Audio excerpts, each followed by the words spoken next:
दोस्तों ये video PoK से निकलकर सामने आ रही है और पीओके के प्रदर्शनकारियों ने दावा किया है कि इसी प्रकार के ड्रोन पाकिस्तानी सेना उनके ऊपर गिरा रही है। जी हाँ दोस्तों, ये वही पीओके के लोग हैं जिन्हें पाकिस्तानी फोर्स अपना बताती है। इन लोगों को करीबन 78 साल से आजादी का चूरन बेचा जा रहा है और इन्हीं पीओके के लोगों की जमीन का इस्तेमाल करके भारत में जहर घोला जाता है। इन्हीं के लोगों का इस्तेमाल करके भारत पर हमले करवाए जाते हैं। लेकिन अब उन्हीं लोगों पर पाकिस्तानी फौज खुद अटैक कर रही है ताकि इन लोगों के अंदर खौफ पैदा हो और ये लोग प्रदर्शन करने की वजह अपने घर में दुबक जाएं। लेकिन हो लिटरली इसका उल्टा रहा है। आपकी स्क्रीन पर शायद वीडियो चल रही होगी तो आप उसे देखिए। इस वीडियो में जो व्यक्ति बैठा है वो पाकिस्तान का पूर्व प्रधानमंत्री है। ये व्यक्ति पीओके जा रहा था प्रदर्शनकारियों से मिलने तमाम विपक्षी पार्टियों की तरफ से, लेकिन इस व्यक्ति को पाकिस्तानी फोर्सेस ने बॉर्डर पर ही रोक दिया। इसे आगे जाने की परमिशन नहीं दी। क्यों? क्योंकि आज के टाइम पर पूरे पीओके को नो गो टेरिटरी घोषित कर दिया गया है। इसका मतलब कि इस टाइम पर ना ही कोई पीओके में जा सकता है और ना ही वहाँ से कोई व्यक्ति वापस पाकिस्तान में आ सकता है। इवन खबर तो ये भी है कि पीओके के अंदर पानी और बिजली की सप्लाई को भी काट दिया गया है और स्थिति इतनी गंभीर है कि पाकिस्तान के जो छोटे छोटे चेक पॉइंट थे वहाँ पर भी आर्मी को तैनात कर दिया गया है ताकि कोई विदेशी पत्रकार पीओके में घुसकर वहाँ के हालात की वीडियोग्राफी न कर पाए। साथ ही इंटरनेट को भी बाधित किया जा रहा है। एक तरीके से अगर हम ये कहें कि पीओके को एक ओपन जेल में तब्दील कर दिया गया है तो इसमें कोई गलत बात नहीं होगी। इस टाइम पर पाकिस्तान की फौज कहर ढा रही है और उधर से पाकिस्तान के ऊपर पीओके के लोग भी बराबरी कार्रवाई कर रहे हैं। जहां पाकिस्तान के पुलिस वाले और पाकिस्तान की सेना पीओके के अंदर दिखाई दे रही है, वहीं उनको दौड़ा दौड़ा कर मारा जा रहा है। और अगर ऐसी ही कंडीशन कुछ और दिन जारी रहती है तो आप यकीन मानिए वो दिन भी दूर नहीं है जब पीओके के लोग हथियार उठाना शुरू कर देंगे, क्योंकि ऐसे में पाकिस्तान की फोर्स उन्हें मजबूर कर रही है हथियार उठाने के लिए। और अगर ऐसा हो जाता है तो ये भारत के लिए एकदम परफेक्ट सिनेरियो होने वाला है। अब नो डाउट कुछ मेरे भाइयों के मन के अंदर सवाल आ रहा होगा कि यार वहाँ लोगों पर अत्याचार हो रहे हैं और तुम कह रहे हो कि ये भारत के लिए अच्छा सिनेरियो होगा। तो इसके पीछे का कारण ये है कि जैसे जैसे पीओके में पाकिस्तानी सेना और पुलिस के ऊपर आक्रोश बढ़ेगा, जैसे जैसे पीओके में पाकिस्तान को लोग हेट करना लगेंगे, वैसे वैसे वहाँ पर पाकिस्तान के द्वारा भेजे गए आतंकियों को शरण मिलना बंद हो जाएगी। क्योंकि आप लोग माने या ना माने लेकिन ये सही है, बिना लोकल सपोर्ट के यानी कि बिना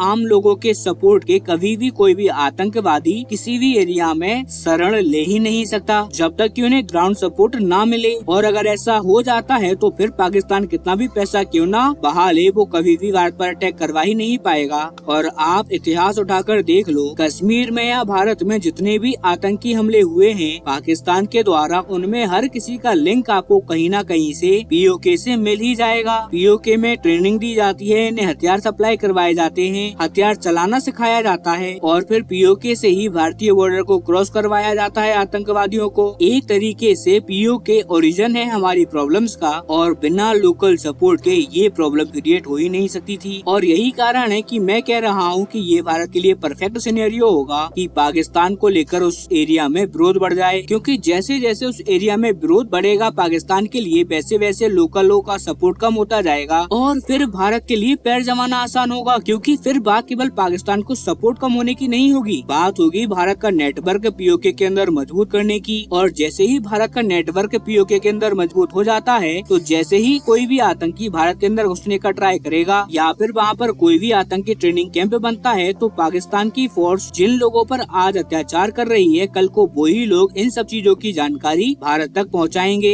और यही कारण है कि अगर आप लोग भी भारत की भलाई चाहते हैं तो प्रार्थना कीजिए कि ये सारी चीजें अभी 1-1.5 महीने और हुए ऐसे ही, और उससे ज्यादा जितना खींचे उतनी अच्छी बात, क्योंकि जितना ये आगे खींचेगा उतना ही भारत के लिए परफेक्ट सिनेरियो बनता जाएगा और उतना ही ज्यादा भारत पैर जमा सकता है पीओके के अंदर। और ऐसे में हो सकता है कि भविष्य में जो भारत पर हमले होने की प्लानिंग बना रखी है पाकिस्तान ने, वो प्लानिंग भी उनकी धराशाही हो जाए। लेकिन हाँ, पीओके के अंदर लोगों पर जो अत्याचार हो रहे हैं उस सब को लेकर भी हमें आवाज उठानी चाहिए डिप्लोमेटिक लेवल पर। इसके अलावा अंतर्राष्ट्रीय मीडिया के अंदर और कोशिश हमें ये करनी चाहिए कि पाकिस्तान जो अत्याचार कर रहा है पीओके के अंदर उस सब की एक प्रॉपर वीडियोग्राफी भी करवाई जाए और उसे पूरी दुनिया को बताया जा सके, ताकि पता लग पाए कि आखिरकार पाकिस्तान पीओके के अंदर कांड क्या क्या कर रहा है और भारत की जमीन को अनाधिकृत कब्जा कर वहाँ के लोगों पर किस तरीके से कहर डाल रहा है, जिससे कि भारत का प्रशासन मजबूत होगा और पीओके के ऊपर दावा भी मजबूत होगा। हालांकि इन सारी चीजों को लेकर मैं लगातार आपको अपडेट देता जा रहा हूँ, इसीलिए आप लोगों से निवेदन है कि प्लीज प्लीज जिन लोगों ने चैनल सब्सक्राइब नहीं किया है वो प्लीज चैनल सब्सक्राइब कर लें और जिनने सब्सक्राइब करके रखा है उन्हें तहे दिल से धन्यवाद। लेकिन प्लीज आप लोग भी इस वीडियो को अपने दोस्तों तक पहुँचाएं ताकि उन्हें भी पीओके के अंदर हो रही सारी गतिविधियों के बारे में पता लगे और आगे आने वाले टाइम में देश दुनिया के अंदर हो रही सारी की सारी चीजों के बारे में भी वो लोग अपडेटेड रहे। लेकिन फिलहाल के लिए इतना ही। आई होप आप इस चैनल को सब्सक्राइब कर लेंगे और अपने दोस्तों से भी करवाएंगे। तब तक के लिए नमस्कार, हम मिलते हैं अगली वीडियो में।